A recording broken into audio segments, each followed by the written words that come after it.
Hello, everybody. Welcome into my latest live broadcast. It's Tuesday, the 20th of February, 2024.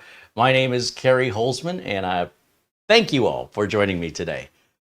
Today, we're back to reviewing some mini PCs. We had these put on pause during the Spring Festival in China as they celebrate the Lunar New Year and pretty much shut everything down for about 2 weeks and, well, a week to 2 weeks, depends on the company. And now they're all back to work as of yesterday. So we can get back to doing what we were doing. We didn't want to flood them with requests and questions while they're away on vacation. And then you guys would wonder why you're not getting a response or why the item you ordered hasn't shipped yet. So we decided it would be best to just procrastinate and wait until they're off vacation so that we can get back to showing you the latest and greatest offerings from, well, in today's video, Minisforum. Now, as you recall, last year, you might recall, we reviewed the tiniest little mini computer that had a surprisingly amount of power called the EM680. I think that's the name of it. And it was a Ryzen 7 6800U. They still sell it on the site today, but it's just a little super teeny tiny and designed for really gaming, to be honest. But there's been some advancements in that arena with the latest Zen 4 processor and RDNA 3 graphics. It's time for an upgrade from the 680 to the 780. And we're going to talk about that today. And yeah, if you want to save some money and your gaming demands are light, you don't mind being a generation behind, the EM680 is still available for sale to the best of my knowledge. First of all, let me thank our friends over at Acronis for helping support this channel. Have you backed up your computer recently? I hope so. I really hope you have. I don't care what software. I don't care how you do it, just so much as you do it. In fact, I probably care more about it than many people care about it themselves. Why I should care more about your backup than you do is still something I don't understand, except that it's quite traumatic for both of us when I get the phone call or the email asking how to recover from a complete and total data loss without a backup. Because the only way I know how is data recovery, and even that's not a guarantee, and it's very expensive and very time consuming. You know, you're upwards of $1,200 and above. Making your own backup means you can be your own data recovery service, and it means your recovery can always be 100% complete and be done in minutes instead of weeks. So it just makes sense to make your own backups and to do it regularly. How regularly? Well, you just got to ask yourself, if my computer died all of a sudden, would I be upset when I recover my data that I've added a bunch of stuff to my computer since that backup was made that will be gone forever? If the answer is yes, it's time for you to back up again.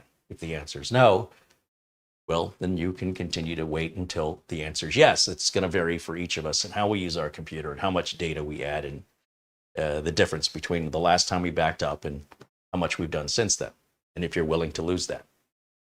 So Acronis makes it real easy. If you don't know how it's done, it's super simple. It's very affordable. We have a 30% off anything on the Acronis website coupon code. Link is in the video notes below the video, and you can even walk through the entire installation and make a backup click by click, step by step, by just looking here on the channel for our video, our most recent Acronis video. And it's got a free trial. If you let the free trial expire, you decide you don't want to buy it, that's fine. Keep the backup you made, because restorations of backups are always free. So even if your trial expires and 6 months from now, you need to restore your backup because something happened. And of course, when these things happen, nobody ever expects it. It's always going to surprise you. It'll always be unexpected and just from out of nowhere. It'll come from nowhere and then it's just gone. And you'll think, oh, I'm glad I followed that video that Carey showed me how to do with Acronis. I'll go get the Acronis software again, and I will restore my data from 6 months earlier, or however much time has passed. And of course, you will lose whatever you've added since then. That's the advantage of buying it and having it back up regularly, but that something is better than nothing. So The link's below for Acronis. Check it out, decide for yourself. There's a free trial. No hard sell here. We'll have that discount available throughout 2024. Just keep that in mind. So if you don't have the money now, or you want to put it off a little bit, you want to roll the dice and gamble with your backups and your data, that's your choice. You want to wait till summer or fall, we'll still have the coupon code here for you. And also, our friends over at Instant House Call, that's the remote software I use to remote connect to clients, so I don't have to get in the car, get in traffic, drive in the 115, 120 degree Fahrenheit weather, deal with road construction and crazy drivers just to click the mouse or type something on the keyboard. Not only do my clients have to wait for me to get there, but with remote access, I can connect in, get the problem solved, and disconnect without getting off the couch. And my clients get the problem resolved while they're still on the original support call with me. So it's minutes instead of hours. And that means customers get help faster. I can help more customers in one day. And the software is way cheaper than stuff like TeamViewer. And it's got all these tools built in. Instant House Call has tools built in for techs to use to help in computer repair.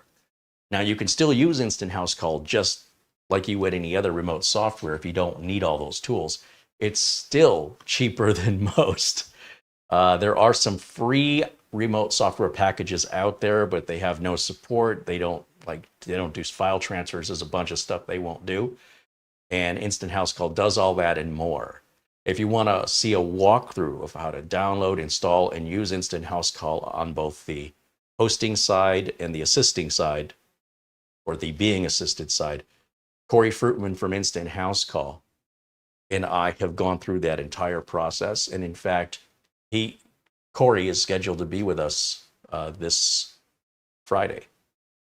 So we'll take a look at what upgrades and features have been added to Instant House Call since the last time we've had him here. Another free trial of the software. If you're interested, check it out. Don't take my word for any of it. Decide for yourself. And if you're interested, be sure and use the coupon code that's available just for you guys. And then, of course, we have our friends at RoboForm, 30% off new customers, and VIP CDK deals. That's where you get Windows and Office keys. Once again, this is no high-pressure sales. This is all stuff I use it every day. Every single thing I'm telling you about, I pretty much use it every day. Whether it's Acronis, Instant House Call, VIP CDK deals, I'm constantly buying Windows licenses for all these builds I do. I pay the same price you do. I use my coupon code like you will. I pay with PayPal. I get my code in like 2 minutes, 3 minutes tops. It always works. They're guaranteed. It's all legit. It's all legal. Then RoboForm, I couldn't live without RoboForm. I have dozens and dozens and dozens, hundreds of logins and passwords I can't remember. And I want them all different, right? For security reasons, you don't want to use the same one, or if somebody cracks one, they've got access to everything. So I use RoboForm. There is a free version of RoboForm that will just hold a little bit of information and you can't synchronize it. But the paid subscription of RoboForm allows you to install it on as many devices as you want. Put it on your tablet, put it on your phone, put it on your computer. It's all included in the annual subscription price. You'll see that it gets constant updates to keep it secure throughout the year. That's all. No additional charge. There's no nickel and diming from any of these companies, and I cannot stress that enough. You pay for it, and you are supported. They've got your back. Everything is guaranteed with RoboForm, Acronis, and Instant House Call. And then, of course, with Windows and Office keys, that's always a bit of it's very commonly scam related to people trying to scam them. And then other people are afraid they're trying to scam you. So there's a 30-day guarantee there that your code's going to activate.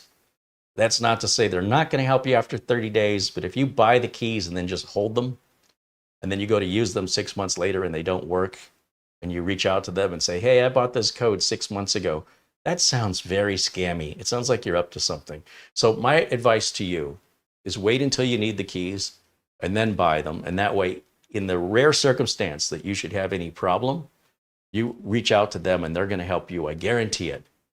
Now, if you find anything I say to not be 100% factual, and you are not getting customer service from any of these companies, in the rare circumstance that you have an issue, you reach out to me. Because in all cases, their customer service will take care of you.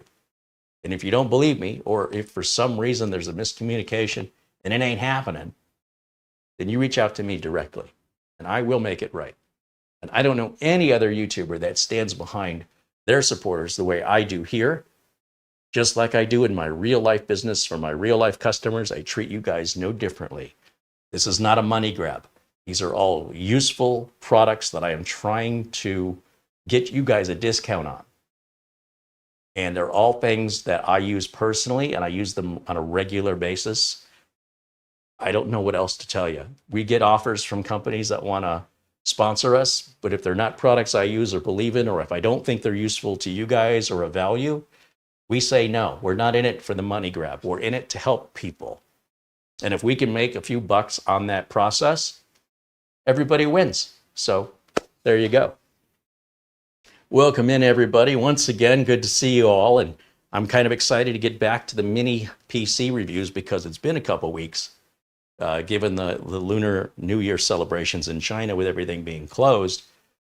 We've had a little buildup of them over here that we need to catch up on.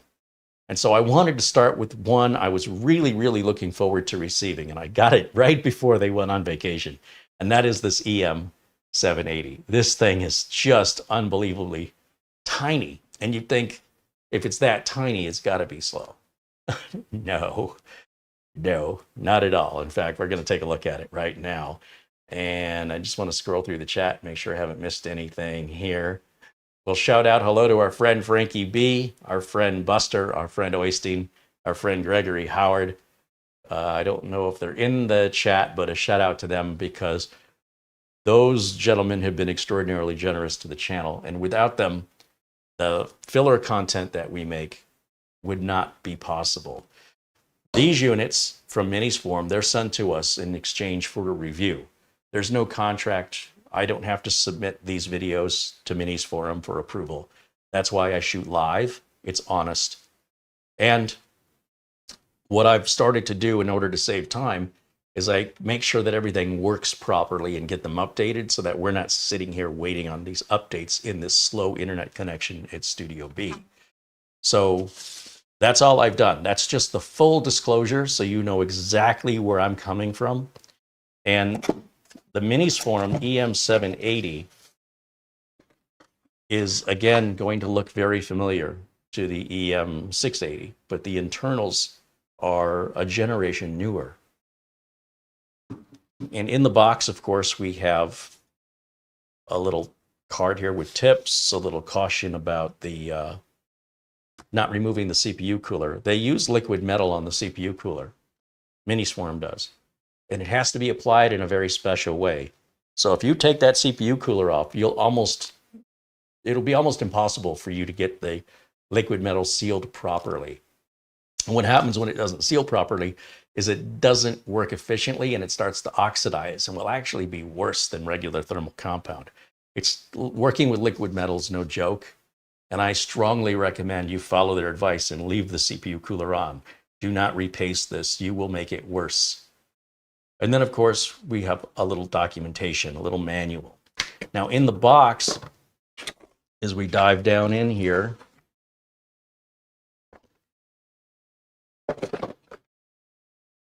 there is no Ethernet port. Like, there's no room to put one on this box. It's so tiny, we pretty much have ports nearly all the way around it. I think there's only one side, and that's where they found a place to put the serial number. Everything else is filled with ports. It's one of the downsides of having a small PC. So they've enclosed a USB-C to Ethernet adapter. So if you want to run a hardwire to it, you can. And it breaks it out to another USB-C so that it doesn't steal that USB-C away from you. It gives it back, plus the Ethernet port, and that's included in the unit. Now, these units are typically going to be used wirelessly. It's just a 65 watt USB phone charger, essentially, that powers it. Believe that or not. And of course, it's included. And it looks just like your cell phone charger. It's just this little brick. This folds down for your plug. And then you have a typical USB-C to C cable. So you could use this to charge your phone. And here's the other thing. Let's say you've got a wireless keyboard and mouse and you connect this to Wi-Fi. You don't even need to use this charger. If you have a monitor with USB-C on it, and that monitor can output 65 watts minimum, 65 or greater, you can power this from the monitor, and that same cable will send video back up to that monitor up to 4K. So you have a single cable setup if you choose to use it. That's crazy. And when it comes to gaming, AAA titles at 1080 low settings will easily get you 60 frames per second. So this does a really, really good job at that. Now, I personally don't care about gaming. It's just not my thing. But I do care about how small and out of the way this is, how reliable they are, and how useful they are. They're very quiet, and they don't take up much desktop space. Many of my clients, they have a desk that's just jammed full of everything. This is nothing to look at. You know what I mean? It's not RGB. It's not a big tower with blinking lights. It's really subtle, out of the way. And at the same time, if you're checking email and browsing the web, the only thing slowing you down with this little guy is your internet connection. Just saying, that's how fast it is. Finally, in the box, we just have a regular HDMI cable. So again, you would not need the HDMI cable or the power adapter or the Ethernet adapter if you wanted the single cable use. If you have a modern monitor that has a USB-C power delivery, which many brand new monitors, it's quite common. And as long as it's delivering at least 65 watts, that's going to power this unit and deliver the video to the monitor on that one cable alone. And then with a little USB dongle, you've got your keyboard and mouse, and then hook it up to Wi-Fi. That's it. You're good to go. And in an office environment, that's incredibly useful. And in a home environment where people don't like all the cables, I know customers, especially elderly customers, that will buy a laptop and they put it on the desk and use it as a desktop and they never move it. I go, why did you buy the laptop? You spend more for it. It's harder to work on. It's not as upgradable. And they go, well, because I'm intimidated by all the wires. That's it. I mean, you hook up the wires one time, but people are people, you know? So here you've got that simplicity. You still have to hook a power cable up to the laptop. Well, you still need to hook a power cable up to this. And if that power cable is coming from your monitor, then you don't have to run a separate cable to the monitor. If you're using USB-C, it's that one cable. You're good to go. I think that's incredible. Now we're going to hook this up and we're going to demonstrate it. But first, let me take a look over at Minisforum's website to see how they're promoting it, okay? I want to see if what they say is... Now, usually the manufacturers are dead on whatever they're talking about. It's usually... there's nothing a reviewer's going to typically show you that's different from what the manufacturer is telling you. Although a lot of manufacturers leave out whether the NVMe is Gen 3 or Gen 4. They often leave out what size the NVMe is. Like, is it a 2280, a 2260, or a 22... What's the other one? Not 60. 42 and 30. There's different lengths of M.2 drives. Normally 2280 is the common one, but every once in a while, like in a unit this small, you can't put a 2280 in there. The NVMe drive would be physically longer than the unit is. So we obviously know from the size it's not going to be a 2280, right? So let's see what the manufacturer says about it, and we'll go over to their homepage here. Here we go. Shop Persian Rugs contributes $20 in our super chat. He says, I missed a few shows lately. I started an exciting new career in Class 3 soldering. Right on. Well, thank you, Shop Persian Rugs. We appreciate your support, and hopefully you're enjoying that, that new career. Now, as you can see, this page is identifying both the EM680 and 780, so last year's model and this year's model. If you take a look down here, we've got the 7840. That's the 780, right? 780, and you see the 780 here. And then on the right side, for less money, we've got the EM680 featuring the Ryzen 6800. And then further below that, you cannot buy this bare bones because the RAM must be soldered onto this unit. Once again, it is so tiny, a regular DDR module would not fit inside with a socket. There wouldn't be any room for the case would have to be wider. So you can order the unit with 32 gigs of RAM soldered on with a 512 gig SSD. No, that's an NVMe 2230. So those, I think, are made up to 2 terabytes. Or you can get a 1 terabyte 2230 NVMe from the factory. On the 6800 and on the 7800, it looks like that's the same. So there's going to be some sacrifices you make for the small package. Now, soldered on RAM isn't a bad thing. Soldered on RAM usually means the RAM is going to be good forever. Soldered on RAM is faster, and it's not as likely to go bad. On the other hand, you cannot upgrade it. On the other hand, I paid over $3,000 for a Samsung Galaxy Book 3, and the RAM is soldered onto that as well. Because if you want performance, you want that RAM soldered on. And if you want an ultra-thin laptop or an ultra-small mini PC, you can't have the socket in the module. It's got to be soldered down. That's how you can get that compact size. So for many of us like me, who cares? It's 32 gigs. If it were 8 gigs or 16 gigs, then I would say, there's a problem. Now, as we take a look at the specs here, we're seeing the 680 model here described. We're talking about the liquid metal cooling and why they don't want you to remove that heat sink. We've got a little size comparison compared to a cell phone, a keyboard. This thing is very tiny. And as we scroll through, again, this all seems to be on the 6800 and not the 780.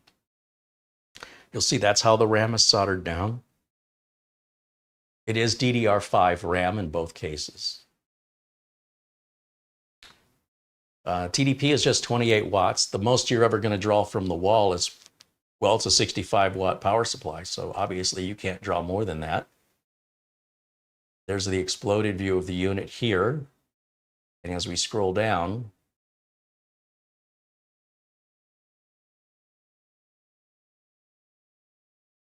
this is the ports that are included here, the 3.5 millimeter audio port, which will be your headphones, your microphone, or your headset. You have 3 USB 3.2 Type A's and a transflash card, also known as an SD card. I don't know why they've given it 2 names, but there you go. Supports the alternate power delivery, which is the USB-C, right? That's your power delivery, display port, and data transfer all happening on that one USB-C cable to a compatible monitor. 2 HDMI outputs. No, I'm sorry, 1 HDMI output and 2 USB 4s mean you can support 3 displays at 4K simultaneously. It's quiet. Unless you slam on it, you barely hear it. And even when it does crank up, it's really not loud compared to other machines I've heard. And when you consider the smaller the fan is, the faster it has to spin to move more air. The smaller fans tend to be the noisier ones, but in this case, it's really, really not bad at all when you really push on it. It's pretty much nearly silent, just idle. In the box, of course, the mini PC, the power adapter, the cable, HDMI cable, and user manual. So once again, this is all the 680, and we covered the 680 last year. Now, if I scroll up here, there might be a tab that I missed. Bear with me. For the 780, sometimes they have tabs right up here, and I miss them. That's what we're looking at today. Okay, so that's all last year. So this year, this is what's going on. I didn't mean to confuse you there, but we want to compare last year's to this year's. And they still sell last year's, and it's just cheaper. So it's 4.3 times faster than an Intel N5105 processor. Again, we've got the DDR5 6400 speed memory. It is PCIe Gen 4 solid state drive, and that's going to be a 2230. See how little it is? It almost looks like a little Wi-Fi card. And again, being in this small of a package, it has to be. And it claims it can get upwards of 7,000 megabytes per second. Now, that's what the port can do. We'll see if the drive they put in there can do that. They usually don't put an expensive drive in there in order to keep the price down. We're back to that liquid metal again that has a very special application process. And that means if you remove the heatsink, you'll never be able to seal it properly. And the difference that makes in keeping this thing cool and how it's possible they made it this small. That's a very key factor.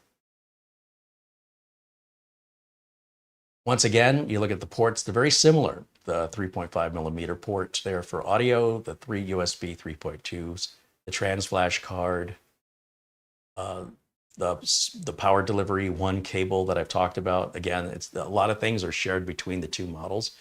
We do have an HDMI port, and we have 2 USB 4 ports, once again, supporting triple displays 4K simultaneously, if that's what you want. And apparently the cat likes it. And a few more pictures here. They're the same because it's the same case.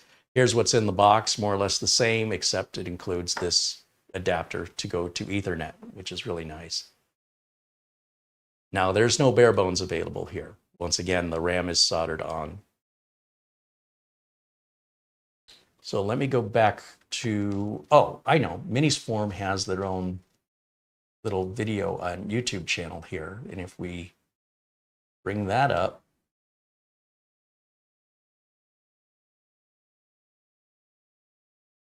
it's a 1/4 of a liter in size. So you know the mini PCs I show you, those are 1 liter PCs. The regular HP minis that I'm, you know, like the giveaways that we do for the vets, those are called 1 liter PCs. This is 1/4 of that.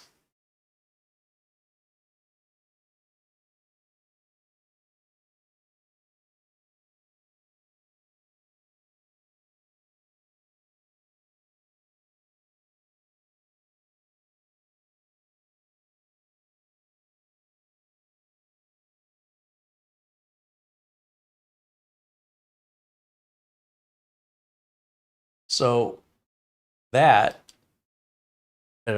is Minisforum's own promotional video.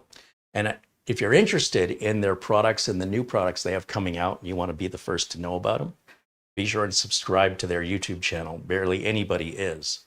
So they don't, it's a nice little hidden thing where you can, hidden source of information where you can get the latest information about what they're excited about and what they're promoting, because they promote early on their YouTube channel. And then after that, then they'll reach out to reviewers. And then after that, you'll hear about it. So if you want to be ahead of the game, subscribe. All the major manufacturers typically have their own YouTube channels, and they make typically real short video, promotional videos about their upcoming products. So, you know, it's all free to subscribe. Take a look here in the chat, see what I'm missing. So address any questions that you have before we continue. Let me scroll all the way to the top. I see a bunch of friends in blue joining us on this public video. Nice to see you all again. Thanks for coming back. A lot of members in the chat. Always good to see the members here.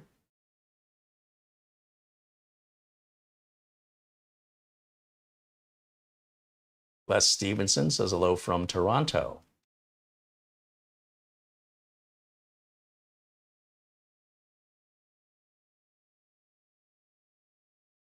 John Williams mentions that he did buy a license from VIP CDK Deals that had an issue, but he reached out to their customer service, and within 30 to 45 minutes, they resolved it for him.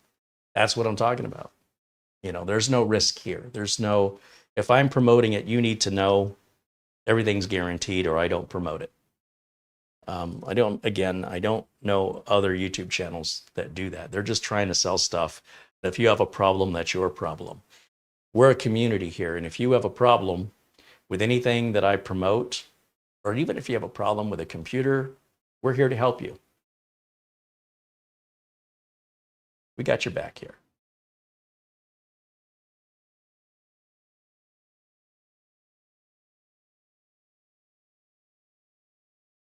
I'm just trying to catch up with the chat. Alhesh says that means my 200-watt phone charger will work. Yes, your phone charger will work. Just think, if you go on a trip, you could just toss that in your suitcase and use one charger to power that, to recharge your cell phone. I don't know, whatever else you got that's USB-C. Could be a shaver, a toothbrush, all that. You could just bring the one charger. Wouldn't that make packing and traveling so much easier? We're getting there.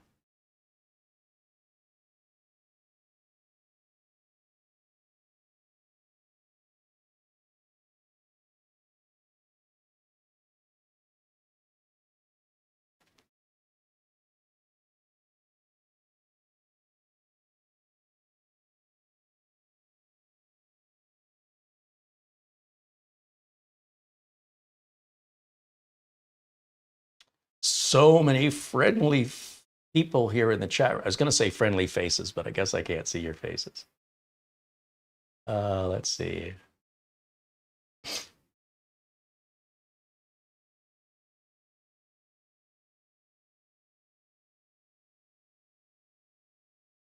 Martin says the 7840U is from 2023. Yes, you have to understand, the minute it manufactures, it doesn't just plop itself onto a designed circuit board, go into a box and packaging and get shipped across the ocean and put onto distribution for sale to then arrive. We're just started 2024. You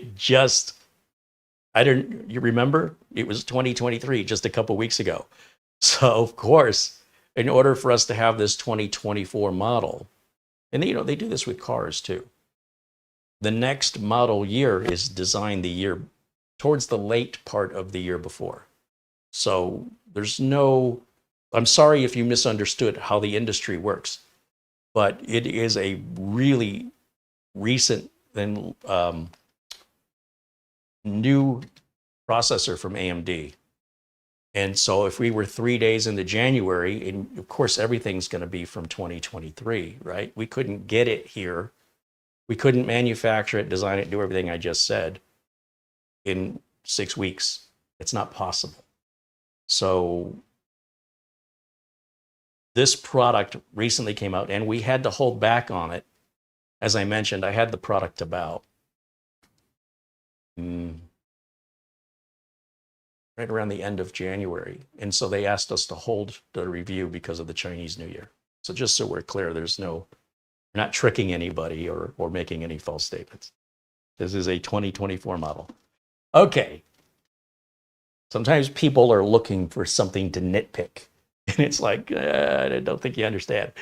Mark Gaines with a 10-pound contribution, joining us from Northern Ireland, says, hello, Carey and Marlena. Oh, his mom passed. I am so sorry to hear that, Mark. Oh.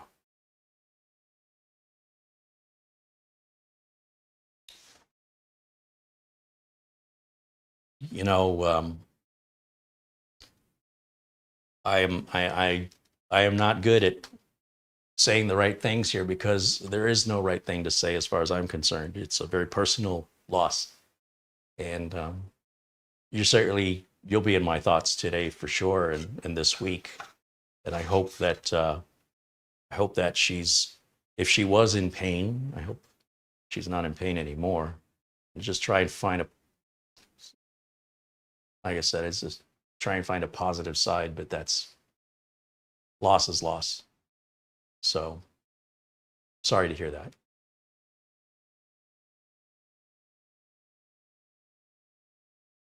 Yeah, I know people try to look on the bright side. There's no looking on the bright side, really. All right, so let's power this thing on. And let me show you how it performs, and we'll see how it does. So we've got our USB-C cable, and we've got our USB-C, basically cell phone charger. And if I wanted to, I could grab the monitor out of the other room, set it up here, and we can just power it from that monitor that has USB-C power delivery. But I'm going to go ahead and just plug it in right here. And then we'll plug it into the USB port. Let me bring this up to the camera just so you get a close-up before I plug everything in. I want you to really appreciate just how many ports they have jam-packed on this little guy. Look how small this is. Okay, there's your front. There's one side. There's the back. Everything is just filled. And then finally, we have our serial number and an air vent. Screws underneath the rubber feet if you want to get into it. So pretty easy to get into. Oh, and on the top, we have, you can see the fan. And that's going to be sitting on top of the CPU. It's got a big aluminum heatsink on there, followed by that liquid metal cooling.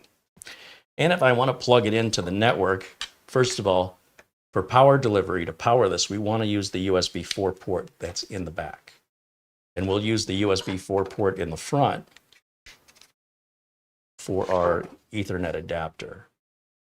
And you know what? Let me show you that Ethernet adapter up close. Once again, I'm afraid the detail gets a little bit lost in these tiny parts so far away from the camera. But you'll see it's logoed with Minisforum's name. And you'll see we have the Ethernet, and it returns the USB-C back to us that we're using on this side. So let me plug this in. So that's going to be our power. This will be our Ethernet. So we can, I don't have to put it on my Wi-Fi. Plug that in. Why is this not clicking? I use these cables so much I kind of wear them out. There it goes. And then we need a keyboard and a mouse. So we have that back here. Keyboard and mouse. This is going to be a regular USB type A dongle. So we'll just use one of these USB ports right here. This one will work. And then I need a display output. So that's regular size HDMI. I like that they're not using a mini HDMI because those cables, you know, who's got them? Well, Amazon does. But regular HDMI cables, most of us here have many of those. So I'm glad they stuck with the full size. And now, let me go to, let's see, we're going to go to HDMI input, and I will put myself in a corner, just like so. Now I'm going to turn it on. There's a little teeny tiny green light on the front. I don't know if you can see it. There's no sound coming out of this.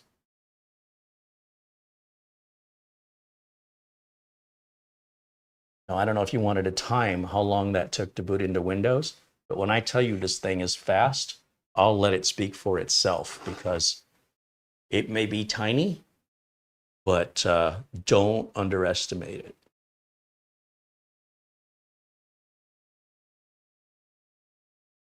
Now,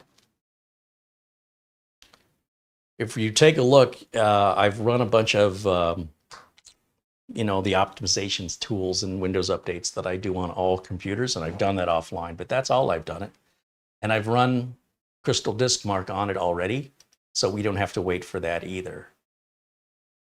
So if I bring up the Crystal Disk Mark results on the included drive, these are our numbers. So, well, it can go to 7,000. They don't give you that high performance drive because they would have to charge more. And most people don't care. But if you're one of those people that does care, do know that you can swap that drive out very easily on your own. And you can buy a larger capacity, faster 2230 size M.2 NVMe and swap it out real easily. But for the rest of us, this unit, as I mentioned, you can get it with 1 terabyte or 512. Minisforum sent us the 1 terabyte version. So we've got the big version here. And So those read and write speeds, it's pretty unusual when you see a write speed that's a bigger number than the read speed, but it's nothing to shake a stick at, let me tell you. Remember, this is RDNA 3. These are Zen 4 cores. And when we take a look at the system properties, I'll find it. You'll see there's our Ryzen 7 7840U CPU with 780M graphics. Our 32 gigs of RAM, 29.7 usable because the onboard graphics needs to borrow some RAM from us. They say borrow, I say steal. Now, we do not have 23H2 right now. It's 22H2, and it's Windows 11 Home.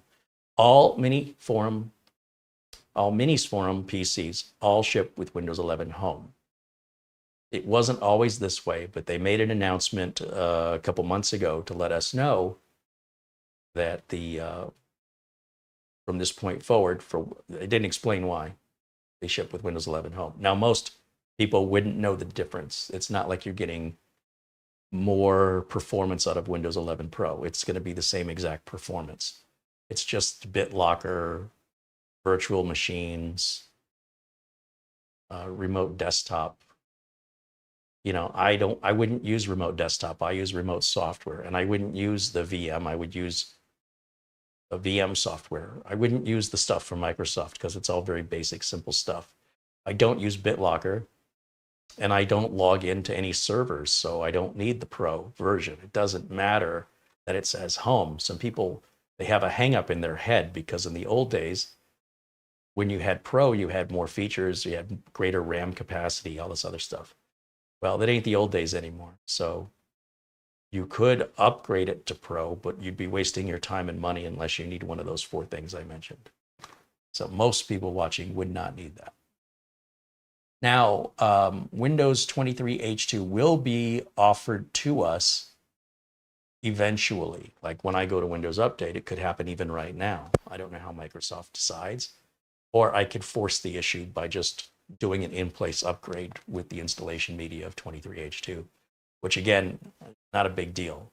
The big moment for upgrade that came in through Windows Update is a much bigger update and adds more features than 23H2 does. What 23H2 really does is it restarts the support clock. But I don't know how many of you reach out for support, but it is going to be offered to us automatically eventually. So we can be patient and it'll just happen, or we can force the matter if it bothers you.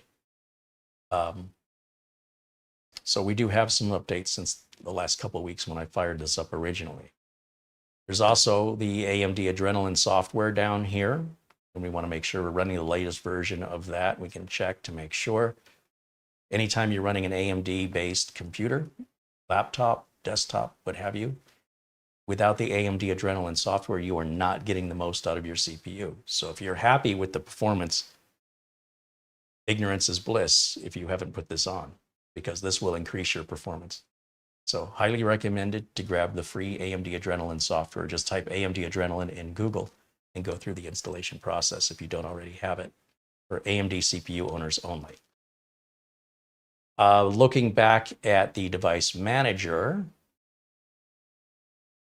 the Wi-Fi is Wi-Fi 6. I know that.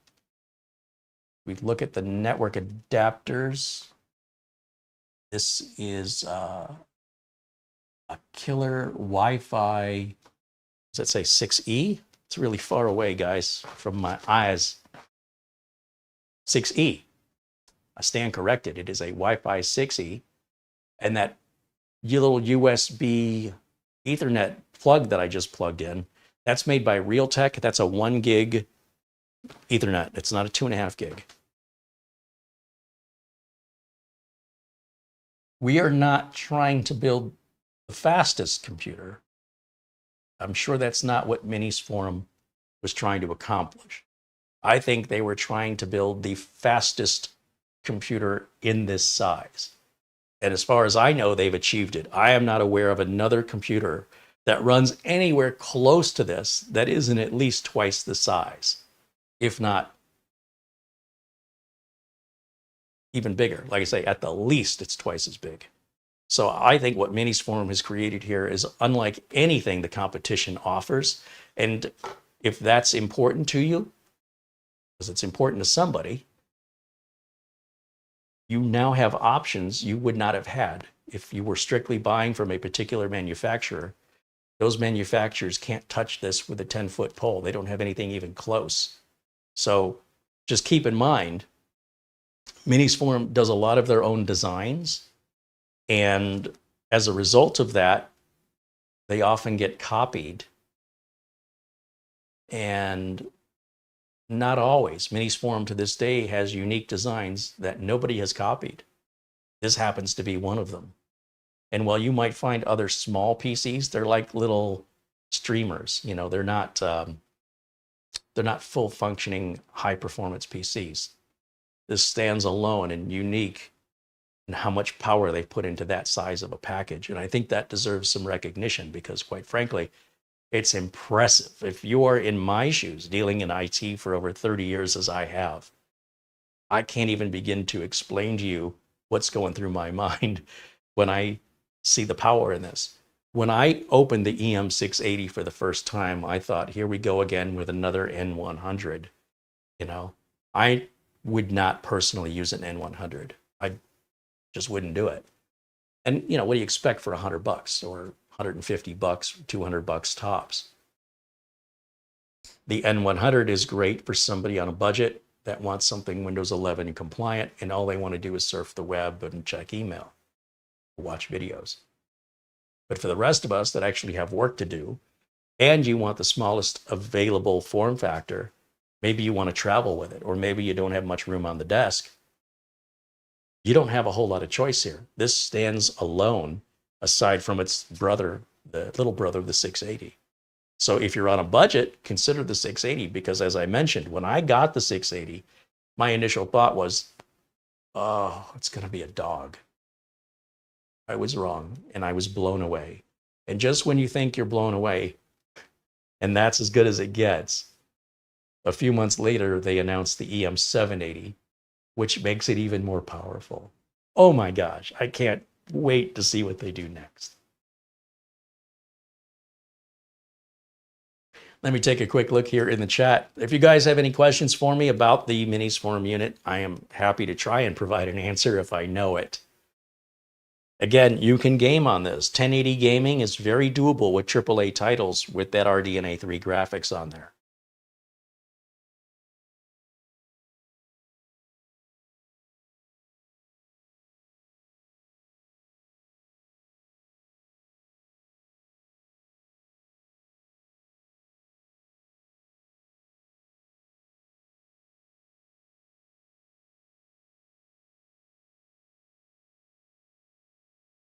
I just want to look through your comments. I see you guys helping each other out in there. I love to see that.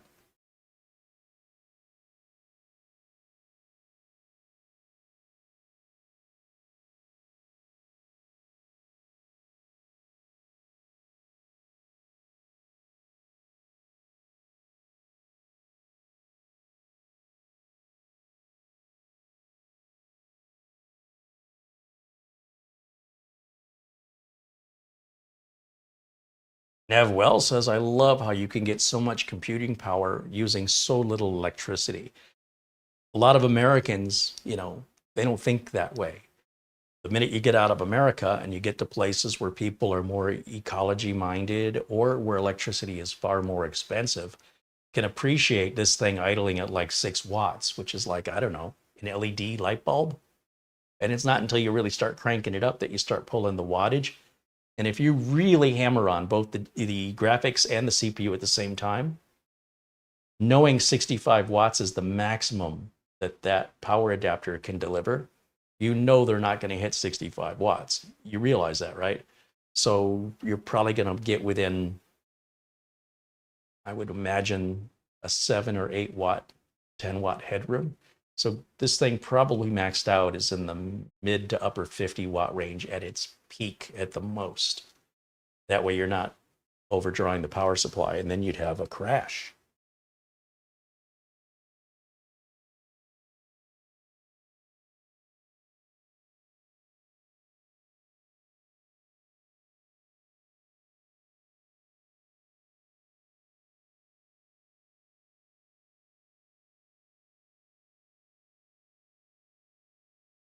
Paul O'Brien stops in. Welcome in, Paul. Good to see you, my friend.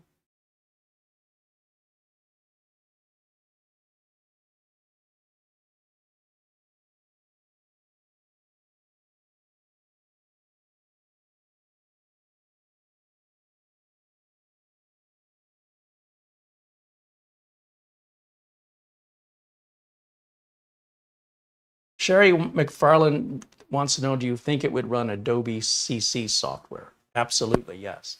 However, bear in mind, the level at what you're doing with the Adobe CC software, the performance of that, and how long, say you're, I don't know, maybe you're video editing.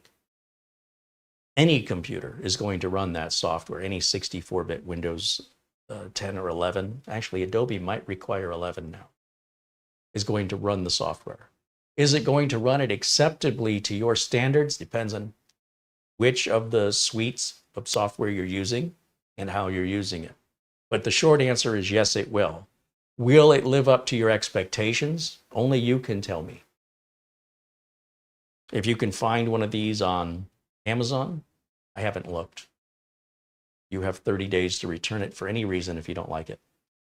But I would love to hear your opinions on it. If you're interested in it and you buy one, I'd love to hear what your thoughts are.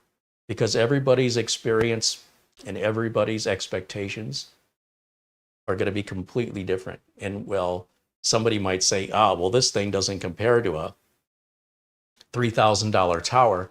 Nobody ever said it would. Or they may not say it exactly like that, but that's effectively what they're saying. Well, compared to a Ryzen 9 7950X 3D, that chip alone costs as much as this entire PC. So as long as you have reasonable expectations and you understand the amount of power, depending on what you're using now, this thing could be a race car compared to what you're using now. This thing could be a snail compared to what you're using now. Because I don't know what you're using now or how you use it, I have no idea if this will meet your expectations. It blew away my expectations. That's all I can tell you. I never thought a computer that small could run that fast. That's insanity. And it's only getting better. Just wait till you see the next one, next year. It's only going to get better.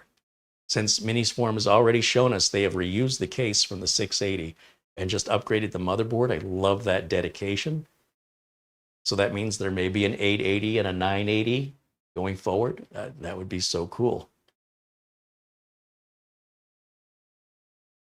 And of course, you can wait until the better version comes out, but then there'll be another better version if you wait, but then there'll be another better version if you wait, but then there'll be another better version if you wait, and then you'll die and you'll just never have it. So at some point, you've got to decide, I want to try it. And only by trying it can you determine if it's good enough for your individual expectations. And then I would love, once you have experience with it, good or bad, if you would come back and let us know to share your story. Yes, I loved it. This is how it runs in this application. Or no, didn't like it, send it back. This is why. I would love to hear that either way.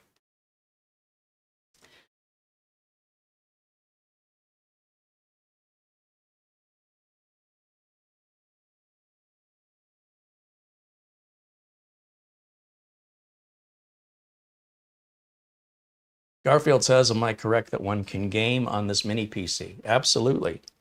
In fact, there are other YouTube channels that are running games on their reviews of this particular unit. And they got their reviews out prior to the Spring Festival, whereas I had to wait till after. So don't take my word for it. Go look at the other YouTube reviews of the EM780.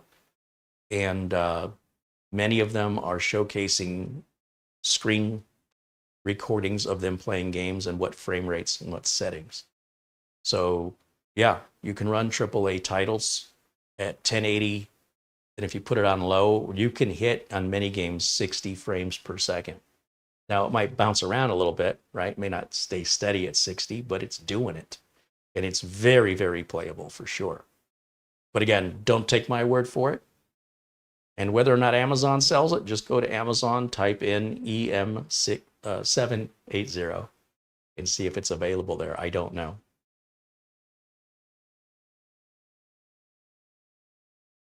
So how well it plays the games depends on what resolution you're trying to play at, which games you're trying to play, and how many monitors you're trying to use at the same time.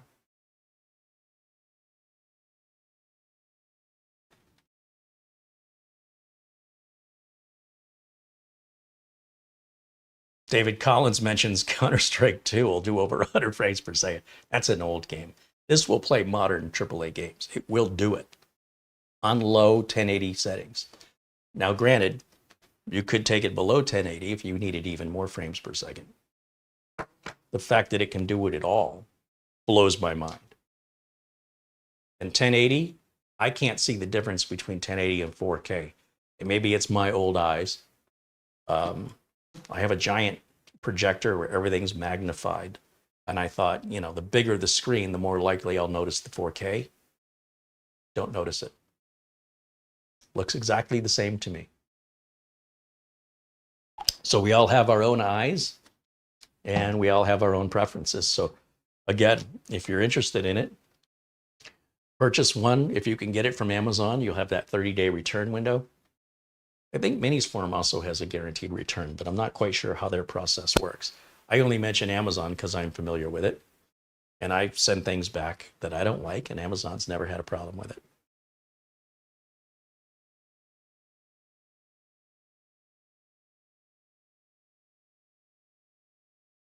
David Collins says Counter-Strike 2 just came out a few months ago. Well, I guess I need to crawl out from under my rock. I think I was thinking of CSGO. Thank you for that. I don't know. Again, I don't game, but Counter-Strike is an old game. I'm surprised that they're still developing it. So I appreciate the information.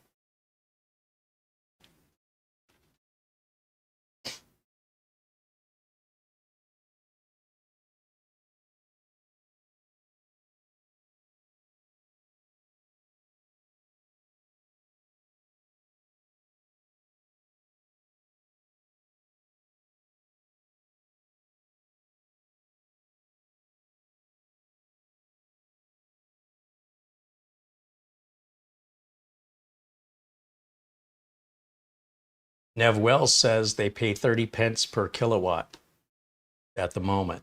So having a machine that's consuming low power could make a significant difference in the electric bill. And again, here in the USA, we have it plentiful and cheap, comparatively speaking.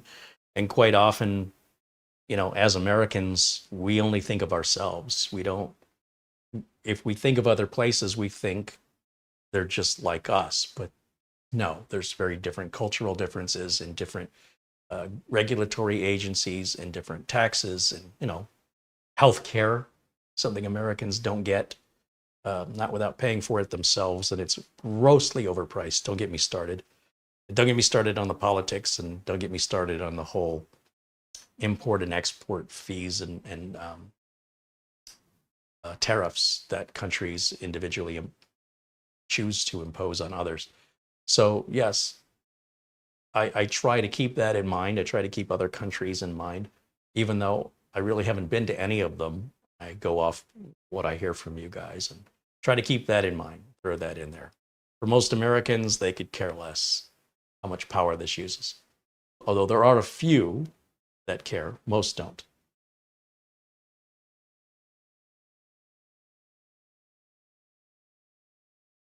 Will it play Crysis? Yep, it'll play Crysis. David Collins says he has a UM780. That's not an EM, just a, okay, UM780 that does map data processing and light machine learning, Docker, and virtual machines. Woo, nice.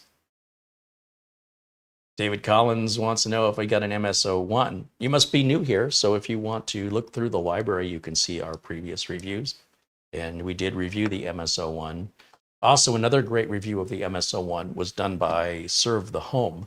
It's a great YouTube channel that mostly does business class machines, but we do have some overlap. He's also got a studio not too far away from me. And he's a great guy, Patrick, and a very different review style. You know, he's not testing games out on anything. And he went through some of the details that I wouldn't go through with regards to business use cases and examples and testing in the MS-01 that I think is very worthy of watching, along with my review too, of course, because we do two very different review styles, and it's almost like two sides of the same coin. And that way you're able to get a better idea with the combination of information from him and from me, and any others you choose, to evaluate that for yourself.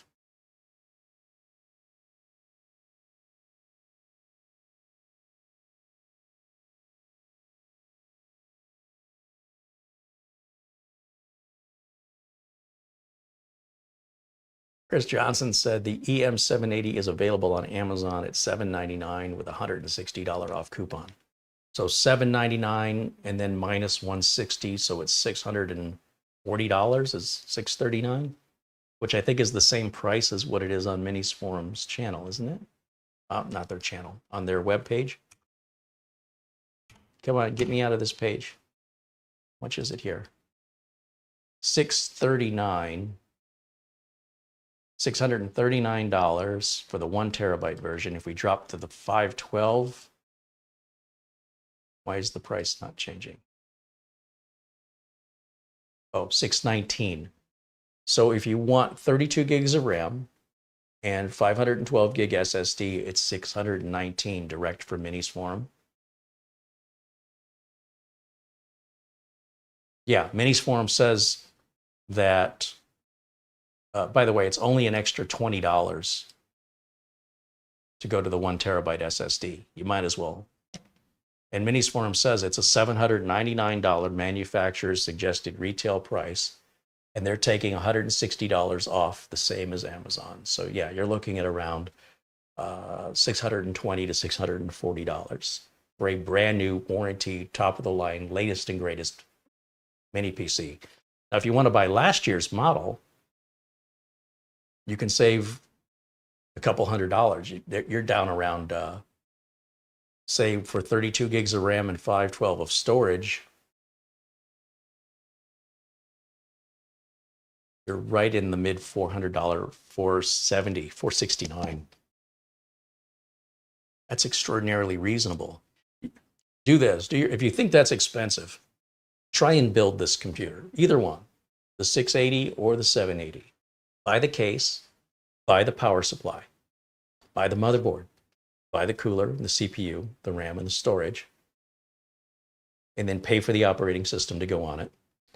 Also pay for Wi-Fi and Bluetooth, or buy a motherboard that has that included. That's going to be about $200 just for the board. You're looking at around $300 to $400 for the processor. You're looking at around $50 minimum, probably a little bit more than that, probably closer to $90 for the RAM, depending on the RAM you buy. You're looking at, let's say the cooler were included, so that when you bought the CPU, but you still need a power supply, you still need a case, you still need an operating system. That's a bargain any way you look at it, and you don't have to do any of the work. It's already done. Not to mention, you'd have to buy a storage device. You'd have to buy an SSD. So that'll easily get you up to around $800. You're nearly at half the price of doing it yourself. I mean, it's a heck of a deal. All right, now go back over here and see how our updates are doing. Now the updates are going to be slow because I'm on a slow connection here. I can't emphasize that enough. And then this update, this cumulative update, is a big one, and that's installing and almost done.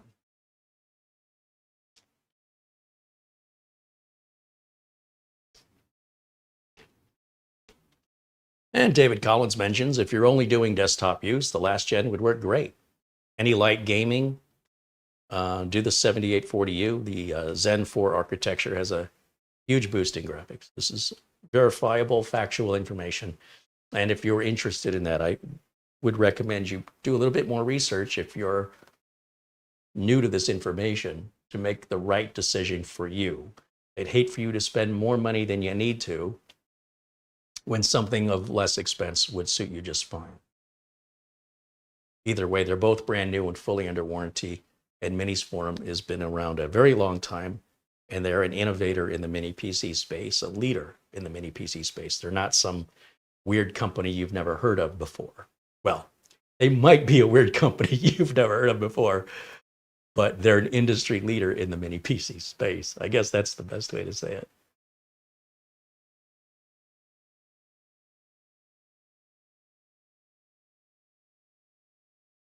Now, let's see, Starshine posts a link to the UK page.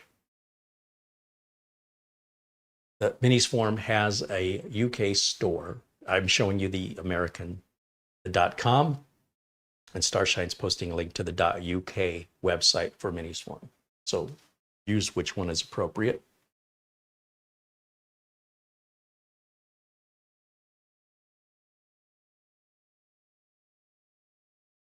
And I haven't heard this thing the whole time it's been running, doing all these updates.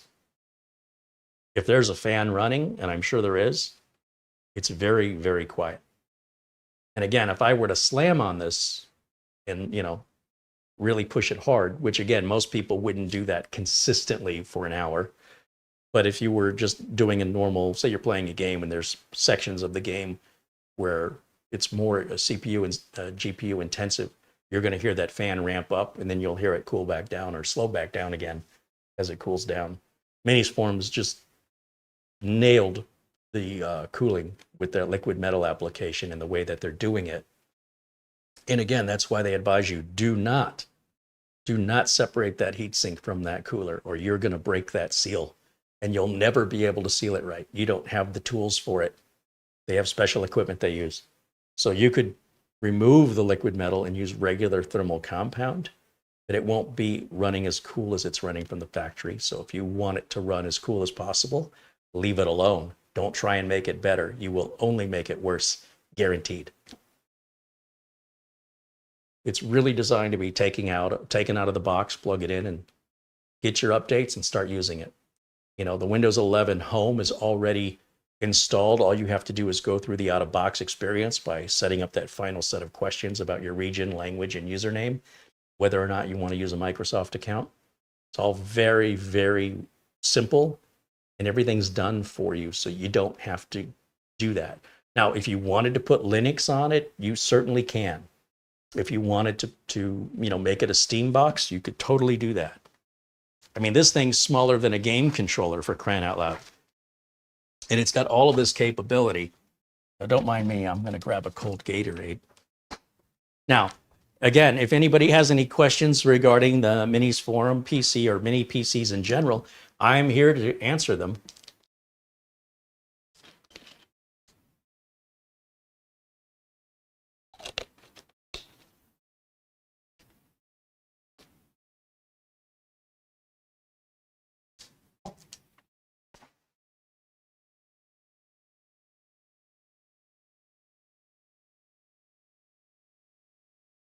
Certainly our wishes with our friend Paul O'Brien and Mark Gaines, both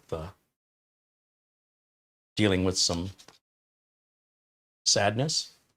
Just let you know that we've got your back here. We certainly understand when you need to take some time and be with family at this time. It's very important.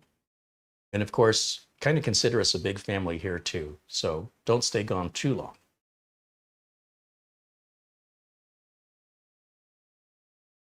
But yeah, take whatever time you need to mourn and to be there to support others and to get the support you also need. Because we quite often, while we give support, we also are humans that need support too.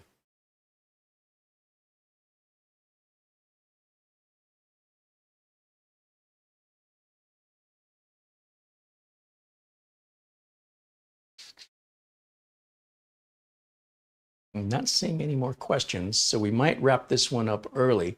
We still have a couple other mini PCs to get caught up on, and I might get to one or two more of those this week. I'm anxious to get my hands on them, as you can imagine. I wanted to do them 2 weeks ago, and I couldn't.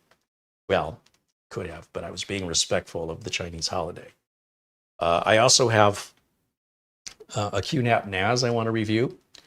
I have some other business class HP, Dell, and Lenovo tiny mini micro PCs.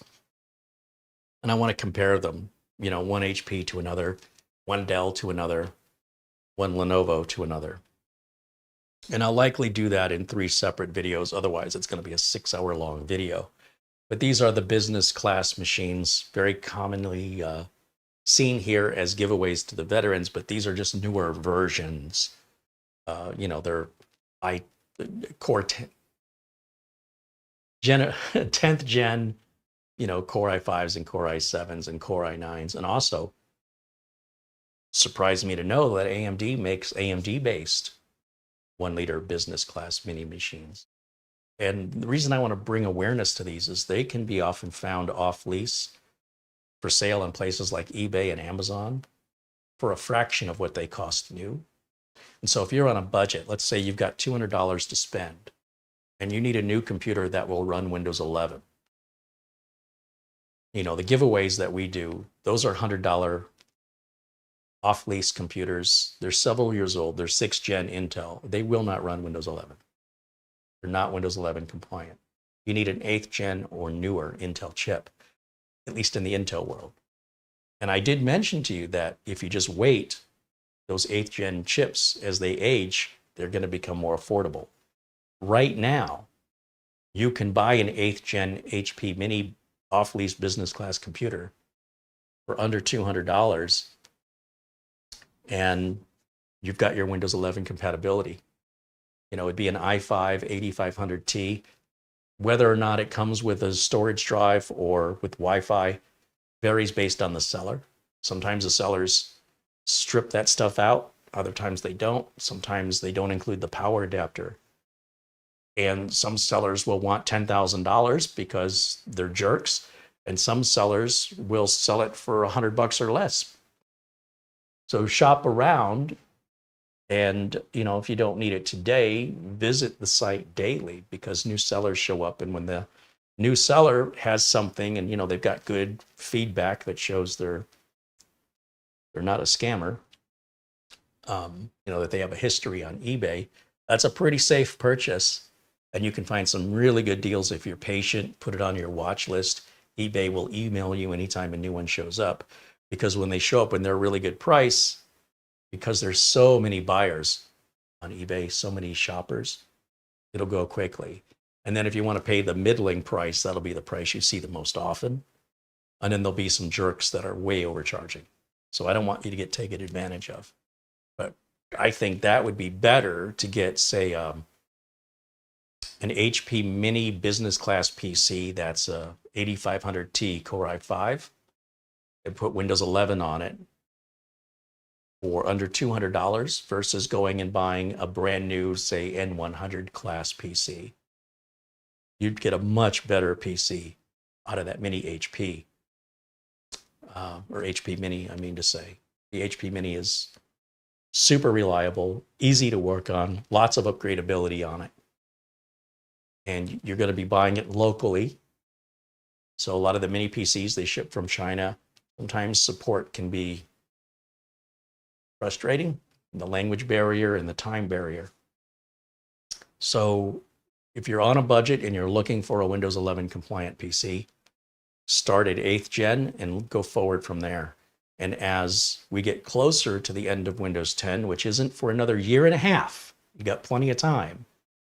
This time in 2025, this time next year, those 8500 off-lease minis will be probably closer to $100.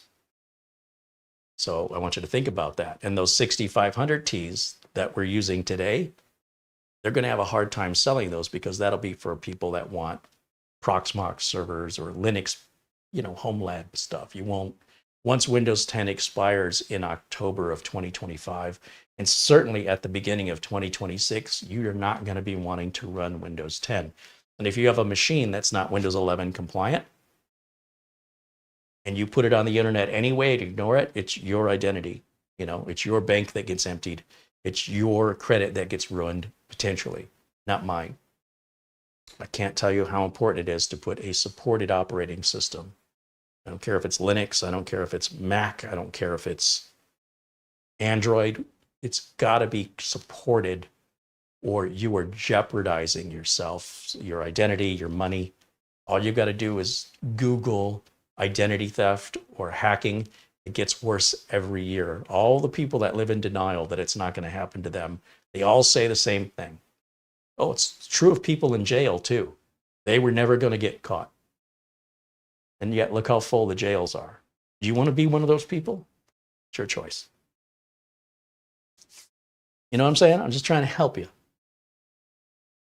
So if it were me and I had $200 to spend max, maybe just between 100 and 200, I would rather buy an off-lease HP Mini 8th gen or newer than buy an N100 from anybody. That's just me. That's my personal preference. There's PSC Computers Missouri joining us, and contributes $10 in Super Chat. Thank you for that. PSC Computers Missouri says hello.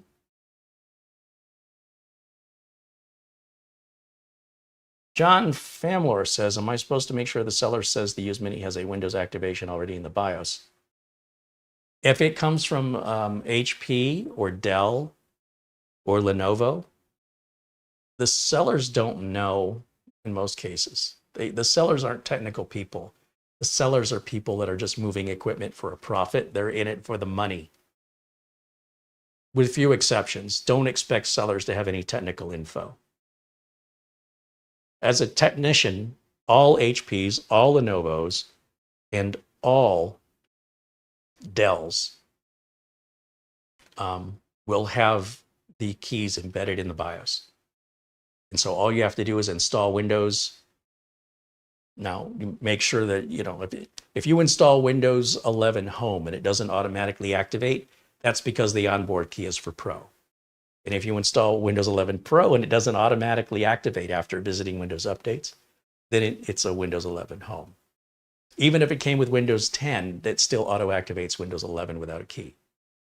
And in a worst-case scenario, you buy a Windows 10 Pro key right here from VIP CDK deals. It'll cost you less than eating lunch at Arby's for one person. That's how cheap they are. They're like $16. That's a worst-case scenario. But no, a lot of times they don't include the OS because they don't want to support it. They're not technical people. They just want to sell it. It's your problem now. So, and when they do sell it with storage, a lot of times it's slow mechanical, a 320 gigabyte mechanical drive, which is going to make the computer so slow, you're going to want to rip that out and replace it with an NVMe drive, or at least with a solid state drive. And when you do that, you'll need to reinstall the OS. But all Dells, all HPs, and all Lenovos have embedded BIOS codes. And most sellers could not tell you if they did or they don't. Again, most sellers on eBay are not technicians. I've never in my life bought, and I've bought, I don't know, how many little mini PCs have I bought off eBay these last 2 years? 60? I think we bought about 60 of them. I've never had to pay for a license code on any of them, just FYI. And that includes Dell and Lenovo.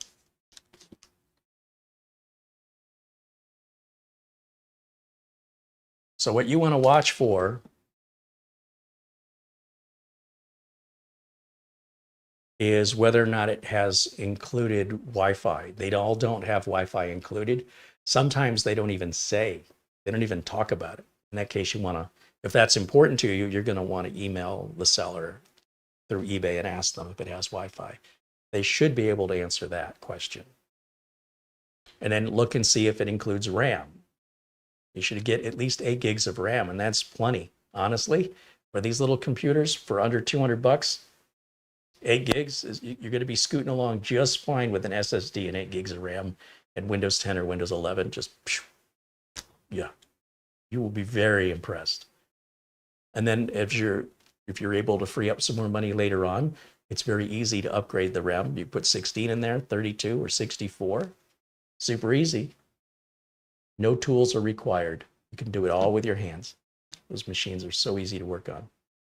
And again, that's true of the Dell Minis, the HP Minis, and the Lenovo Minis. They're all same in that regard. I think HP makes the best, with Lenovo making the second best and Dell making the worst. So if it were me, I'd be shopping for an HP branded off-lease HP Mini. Jason wants to know, is Chewy a reputable company?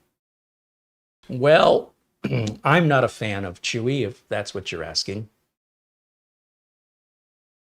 Whether or not they're reputable, I am not in that position to make that declaration. But if you're asking me, would I buy a Chewy computer?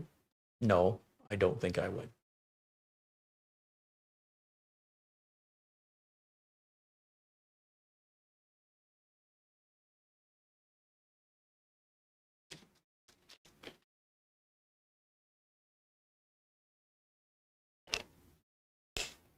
Scott mentions there's supposed to be paid updates for Windows 10. Microsoft, there was a representative that said they were going to offer paid updates. And usually Microsoft does that for companies only, and it's $100,000 and whatever. It's not for home users. And I guess he said it would be for home users, but that's all he said. There was no details regarding price. And Microsoft has never done that before for any operating system. So I think the guy didn't know what he was talking about, and they never talked about it since, at least from the information I have. If you have different information from Microsoft officially, let me know. If in fact that turns out to be true, and offering people running Windows 10 the option of paying for ongoing support becomes a reality and it's affordable, then obviously if you choose to pay that money, you can continue to run Windows 10. As I mentioned, I don't have a crystal ball, and I have no idea what Microsoft is doing or what they're planning on doing. But I can tell you that if you're going to connect to the internet, and I cannot stress this enough, you need to be running a supported operating system, or you will likely pay the consequences all these other people have paid. And I don't want that to happen to you, but I can't stop you from running out in traffic if that's what you want to do. When that information becomes available, I will certainly share it with you. But that's unprecedented. Microsoft has never done that. And I'm very skeptical that that's actually true. I would like to be wrong. I would, because there's a lot of Windows 10 computers out there that are still running fine. But for Microsoft to charge people extra money for ongoing updates and support, I just got a feeling a lot of people aren't going to pay it. Even if it was 50 cents, a lot of people would not pay it. And then they'll continue to run their Windows 10. They'll be confused, thinking that, you know, the extended support applies to them, even though they didn't pay for it, because they won't understand the information they were provided. And then they'll have their identity stolen. Something's going to happen. And then they're going to cry foul that they're a victim and blame Microsoft. Let's see, Alhaj provides us a link here from Microsoft. Let's see what that says. Extended Security Updates Program. The Windows 10 Extended Security Updates Program gives customers the option to receive security updates for PCs enrolled. It's a paid program that provides individuals and organizations of all sizes with the option to extend the use of Windows 10 devices past the end of support date in a more secure manner. Individuals and organizations who elect to continue using Windows 10 after support ends on October 14th, 2025, will have the option of enrolling their PCs into a paid ESU subscription. The ESU program enables PCs to continue to receive critical and important security updates through an annual subscription service after support ends. To be eligible to install updates from the ESU program, you must have Windows 10 22H2. It will not include any new features. It will not include any customer requested non-security updates. It will not change the design or upgrade Windows 10 in any way. General support will not be provided. Support will be available only to organizations that purchase ESU for specific situations concerning the security updates only. To get technical support, organizations, not individuals, but organizations must have an active support plan in place. How much will it cost? Final pricing and enrollment conditions will be made available closer to the October 2025 date or end of support, approximately 1 year before the end of support for Windows 10. October 2025 is not 1 year before. That would be October 2024. Oh, maybe I'm misreading this. Let me read it again. Final pricing and enrollment conditions will be made available closer to the October 25 date for the end of support date, approximately 1 year before the end of support for Windows. Boy, they really found a way to convolute that sentence. It looks like what they're saying is somewhere between October 2024 and October 2025, they will release the pricing information.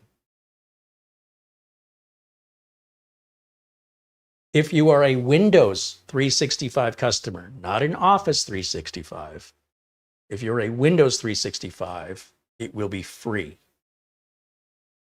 There is no minimum license purchase requirements. So not usually, it is a standard operating procedure for Microsoft to only offer this to companies that have, 1,000 or more computer licenses. So that's why individuals couldn't buy it. So this is all brand new territory here. And thank you, Alej. I had not seen this, but it is official. It is from Microsoft.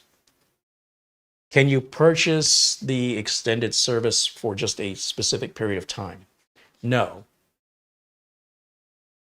Extended security updates are transacted in a 12-month period starting with the end of support date. That's it. You can't break it into 6 months or 3 months. Whether or not you use it, that's up to you, but you will be paying for 12 months. So again, the offer will be available. Now they're a little clearer here. Windows 10 ESU will be available in volume. Oh, I see. In volume licensing starting October of 2024. How long can you get updates? Enrolled PCs belonging to a commercial or educational organization can receive security updates for a maximum of 3 years after the end of support. So that's October of 2028. No technical support is included. Will Windows 10 PCs stop working without the ESU offering? Windows 10 computers will continue to work, but they certainly recommend customers upgrade eligible PCs to Windows 11 using Windows Auto Patch, Microsoft Intune, or transition to a new Windows 11 PC for the best, most secure computing experience. Customers also have the option to migrate to the cloud and subscribe to Windows 365 to make Windows available to users on any device with a cloud PC. Beginning October 14th, 2025, Microsoft will no longer provide the following for versions of Windows 10 that reach end of support on that date. That is, technical support, gone. Feature updates or new features, gone. Quality updates, including security and reliability fixes, gone. That is a fantastic link, and we'll see if we can add that to today's video notes because, once again, it's official. And that was provided and written on the 5th of December of 2023. So just about 2.5 months ago, 3 months ago. Right on. Good to know. Finally, some official information. Still vague. It may be cheaper to just buy a new computer. We'll see what the pricing is.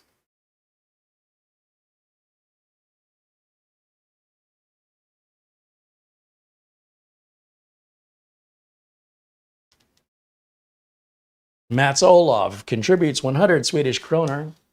He says, hey, Carey, for some reason I haven't seen your stream in a while, but today it worked. Almost.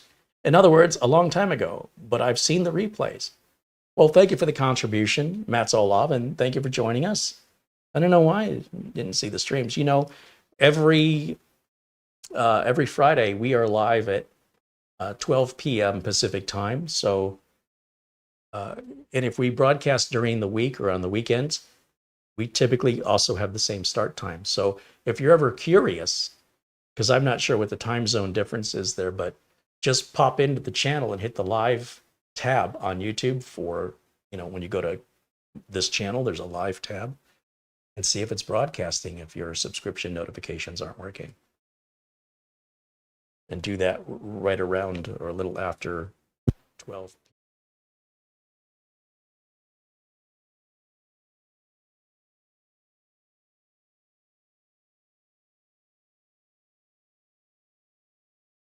Starshine wants to know, what's the sales tax rate in the USA? Starshine, there is no sales tax rate in the USA. There is a sales tax rate that is unique to all 50 states. Some states have no sales tax. Other states have a low sales tax, and other states have an extreme sales tax. There is not one. It is defined by each individual state of the union to determine what their expenses are, right? So California, New York, these areas, these are going to have high sales taxes. And areas like Oregon, Las Vegas, I think there's a couple other states on the East Coast that have no sales tax. Sure.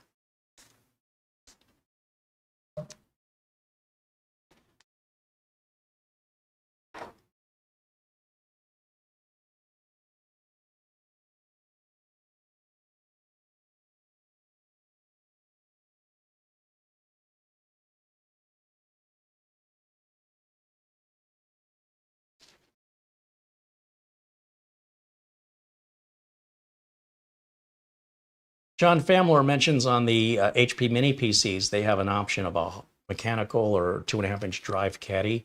And sometimes the sellers that are selling these off-lease computers will include that caddy, and other times they don't. I would just throw an NVMe. I've stepped away from 2.5-inch drives personally. If I want a 2.5-inch drive, I plug it into a USB port. That's how I use them today.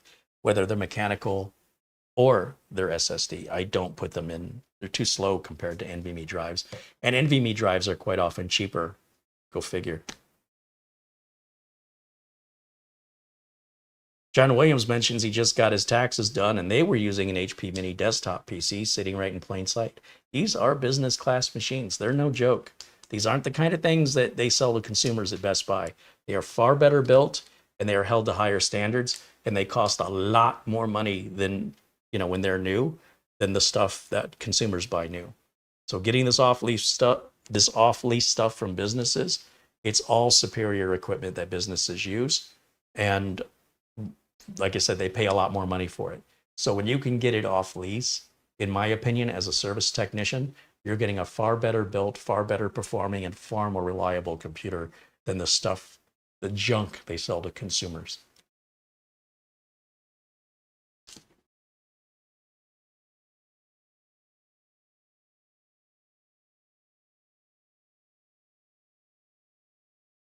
Ryan says, why can't we just have a Windows that is supported forever? Well, you can blame the hackers, the people that are stealing. Ryan continues, it's almost like Microsoft is only in business to make a profit.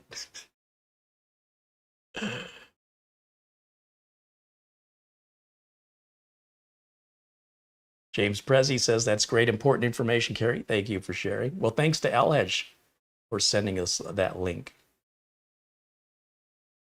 Mara says the link has been added to the notes, so it's right there for all of you to click on. Starshine says, thanks, Carey. If you order something online from another state with lower tax, you have to pay import tax. No, there's no import or export fees from one state to another, only from one country to another. You pay the sales tax of wherever you're receiving the item. So if I buy an item from Amazon and it's being shipped to Phoenix, I pay Phoenix City sales tax. If I buy an item from Amazon and I live in a different city in Arizona, then I pay the state sales tax and the city sales tax. If I live in New York and I order from Amazon, I pay the New York state sales tax and individual city sales tax of where the item is being shipped, and it's calculated automatically by Amazon, but required by law, and then that money is then given to the government. And then it'll be given to the state government and to the city government. So typically the city governments are only going to be like a 1%, 2%, or even sometimes less than 1%. And then your state sales tax can be, anything from nothing to 11%. Those two numbers are added up, and it's calculated it based on the destination. But there are no import or customs unless you're leaving the country with the package.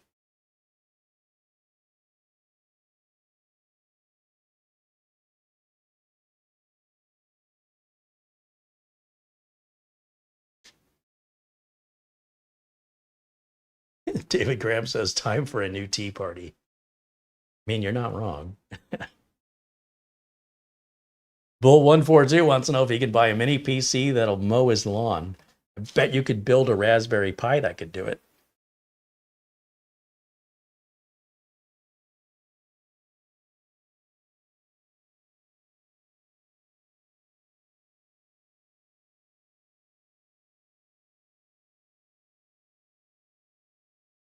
Ryan says, I kind of don't like Microsoft having the power that it does. Well, no one requires you to use Microsoft. You're purely doing so voluntarily. Always remember that. You're making the choices. You absolutely do not have to use Microsoft. You can go to Mac, go to Apple, you can go to Linux, you could go to Android. You're not locked into Microsoft except by choice. All right.